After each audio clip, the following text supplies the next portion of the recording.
Desde os primórdios da humanidade, o nome Lilith ecoa como um sussurro entre o mito e o medo. Uma figura envolta em mistério, demonizada por uns, reverenciada por outros. Mas afinal, quem foi Lilith? E por que sua história foi apagada das páginas oficiais da criação?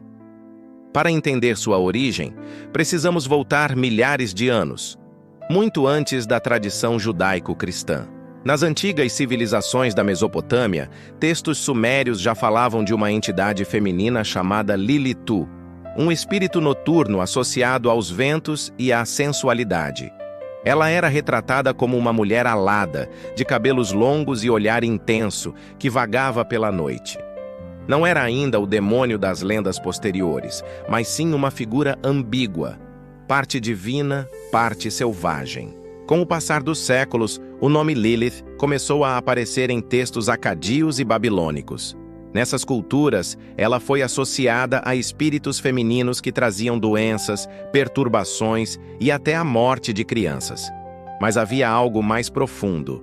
Lilith representava a força feminina que não podia ser controlada. E foi justamente esse aspecto que influenciou sua entrada na tradição hebraica. A primeira menção de Lilith na Bíblia hebraica aparece de forma sutil, em Isaías 34:14, onde o texto fala de uma criatura chamada Lilith habitando ruínas desoladas. Ali, ela é apenas um ser da noite, uma sombra poética. Mas em escritos judaicos posteriores, sua figura ganharia um novo papel e um novo poder. Por volta do século X, surge um texto misterioso chamado O Alfabeto de Ben Sira. É nele que encontramos a narrativa mais famosa sobre Lilith, a de que ela teria sido a primeira mulher de Adão. Segundo essa tradição, Lilith foi criada do pó da terra, assim como Adão, não de sua costela como Eva. Por isso, ela se via como igual a ele. Mas o conflito surgiu quando Adão exigiu sua submissão. Lilith recusou-se. Disse que, por terem sido formados da mesma matéria, nenhum deveria dominar o outro. E em um ato de rebeldia, pronunciou o nome secreto de Deus, algo proibido, e fugiu do Éden, voando para longe, em busca de liberdade. Deus teria enviado 3 anjos para trazê-la de volta, mas Lilith recusou novamente. Como punição, foi amaldiçoada. 100 de seus filhos morreriam a cada dia. Em resposta, ela jurou ferir as crianças humanas, uma tentativa simbólica de expressar sua dor e perda. Assim, nasceu a lenda da Lilith demoníaca, associada à morte infantil e à tentação. Essa narrativa refletia algo maior: o medo ancestral do feminino independente, do poder da mulher que não se submete. Em uma sociedade patriarcal, Lilith tornou-se a imagem da desobediência, a mulher que desafiou tanto o homem quanto a ordem divina. Durante a Idade Média, seu nome passou a aparecer em textos místicos como o Zohar, base da cabala judaica. Lá, Lilith é descrita como a rainha dos demônios, a consorte sombria de Samael, o anjo caído. Ela é o oposto de Eva.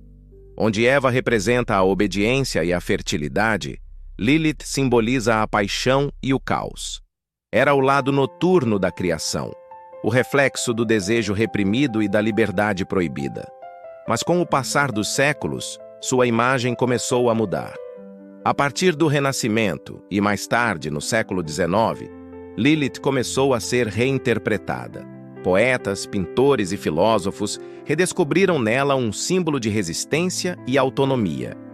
Não mais o demônio da noite, mas a mulher que ousou dizer não. Na arte romântica, Lilith foi retratada como uma figura fascinante, bela e perigosa, mas também livre. Para alguns pensadores, ela representava a alma que busca independência diante da autoridade.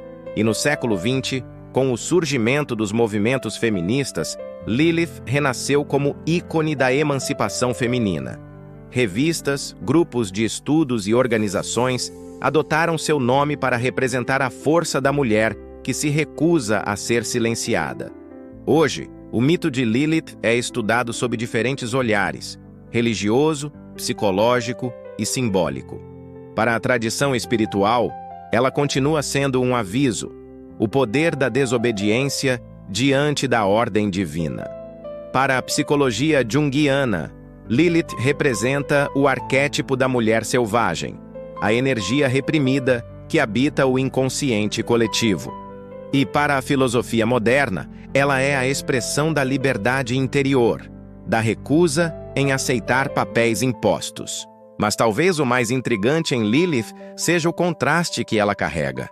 Entre a luz e a escuridão, o sagrado e o profano, o amor e a raiva, ela é o espelho do que o ser humano tenta esconder.